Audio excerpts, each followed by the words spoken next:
Manuela went over a list of what every job group is supposed to do. Who makes that list? How do you decide what you need to do next? Miss McGinn makes it because it's kind of like it's my agenda. So every Wednesday before I come in, he makes the agenda for me, and the volunteers they tell Miss McGinn what they're gonna do.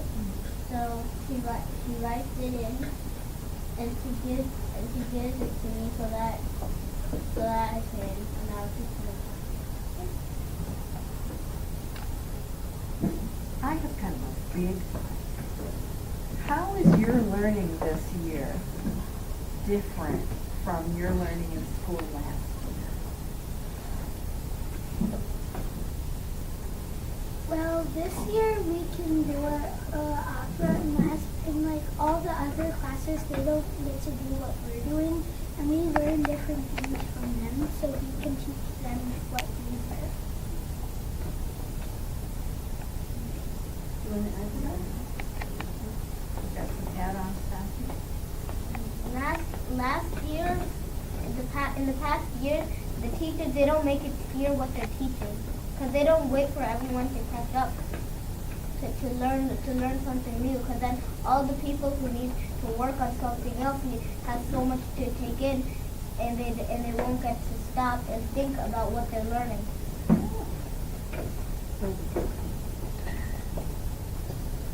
The other teachers give kids work that are easy. And you don't get work that's easy?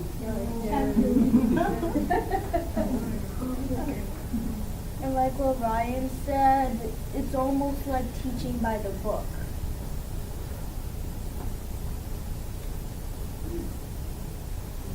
Also, we don't, Mrs. Jim doesn't just give us a random problem. She gives us a problem that we're supposed to, that involves something that's happening in our classroom or an event that's coming up. Usually it's about the money and all, and it's real. It's not fake things that she's giving us. It's actually like real things that are going on.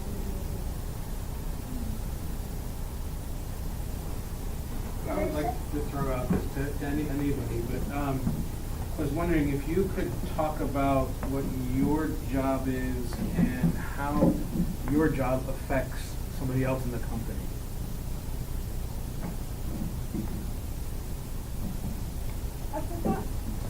Without performers, all an opera is music. Plain old music.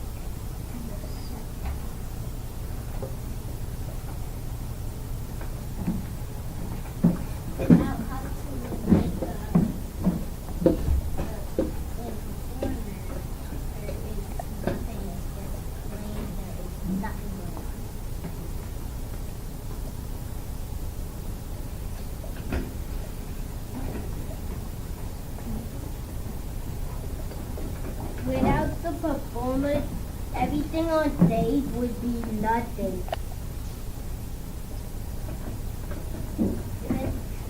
Without the production managers, everything would be great.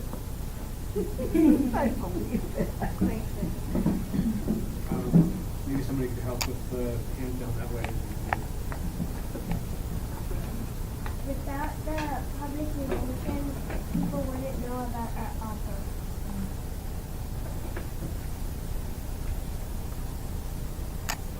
Without such designers, there'd be no place.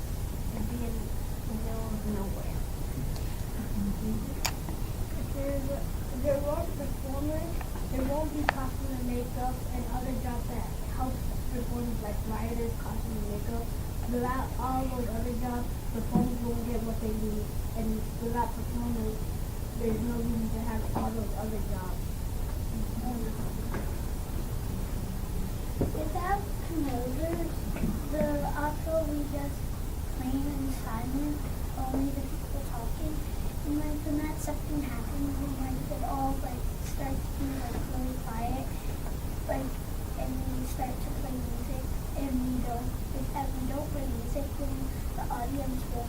that is what happened.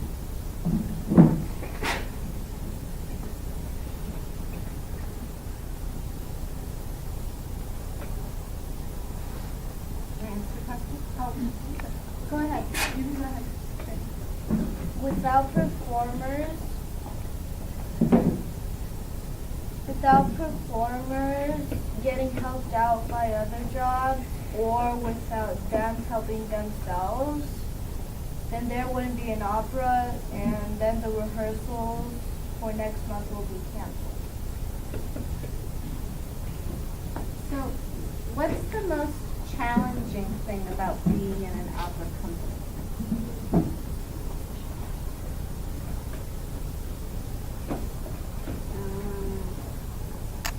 Deciding about things.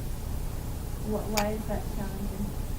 Well, sometimes we fight over stuff and we're not aware of other people. And so what happens when that happens? We just want to give up.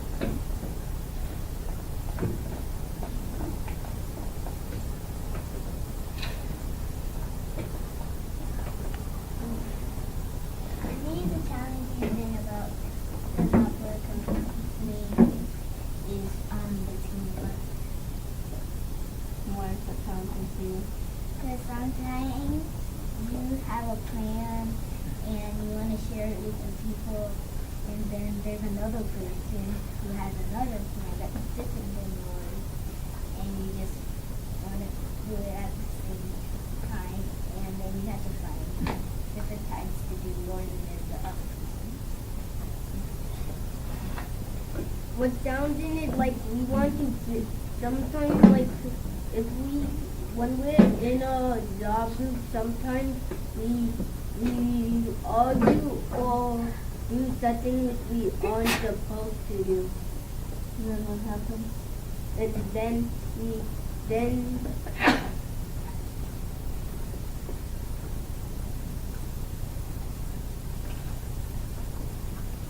then we have to figure it out How do you do that? by like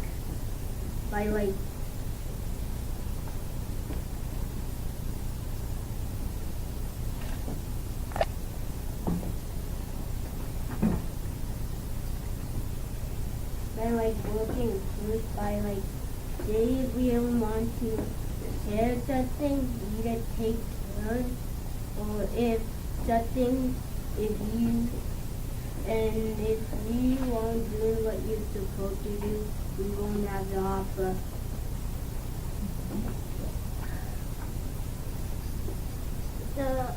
The fact that we're a big group because sometimes it's hard for all of us to try to work together. And when we work together sometimes it doesn't work out so well, then everyone gets angry, and when everyone gets angry we have consequences to it that Miss McGinn tells us to think about it. But since we're a big group, we really think that, oh, my idea was better. I knew it. It was me. We really sometimes we think about me, not me. Sometimes we're like, oh, I had that idea, and then we just spoil each other. Sometimes it's like you have a best friend in your class and you get to partner up like with a really hard question. Sometimes people partner up with their besties, and then if like they partner up with their best friends, then it can start causing trouble because like they can just play around and not work.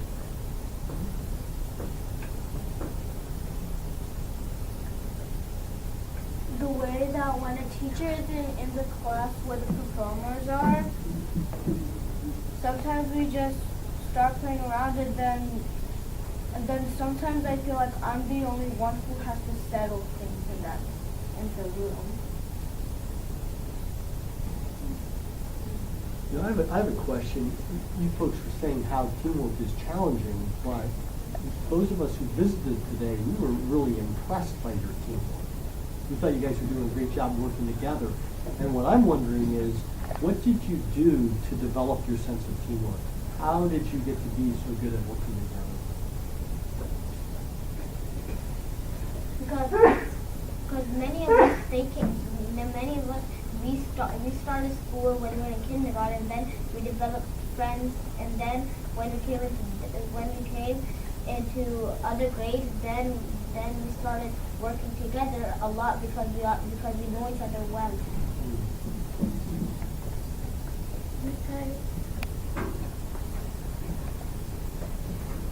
Did I hear your question? Yeah, my question is, what did you do, and I meant this year, although that was a good response, because maybe you built up the sense of knowing people over the years, but is there anything that you've done this year really to develop your sense of teamwork and you become good at working together? Our challenges before we had job groups, we had challenges that involved working together as a team, like the birthday challenge. It was to put each other in order. So the first time we tried, it was a big mess because everyone had their ideas, and everyone tried to manage everyone. Everyone tried to put each other in groups, but then some people would get out of their group, and then there was just no one to find out with. But then when we worked the second time, we all put each other in our own group, and then we thought of each other, and we talked to each other, and when we talked to each other, we got in a line, and we got it right. So it means that the communication is what helps.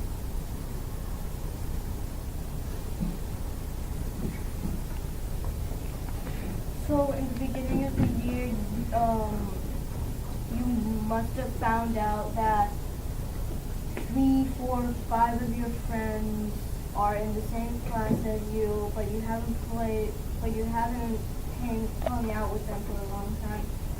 And then instead of doing whatever you want, playing around, the whole class becomes each and everyone's friend, and then we develop communication to each other, and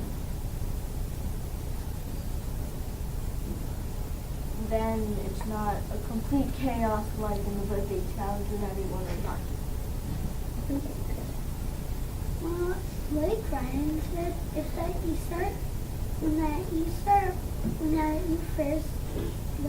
if that you've never been to school and it's your first day in pre-K, there's like only like a very small group of like 15 kids. Then you get to know them a little because you're really shy then. But then once you keep on moving your grade up, you get better at getting to know people. And then since we've been through it, since we're in 3rd grade already now, then we can get to know, like Nebby said at the beginning of the school year, people were really, like nobody really talking to me.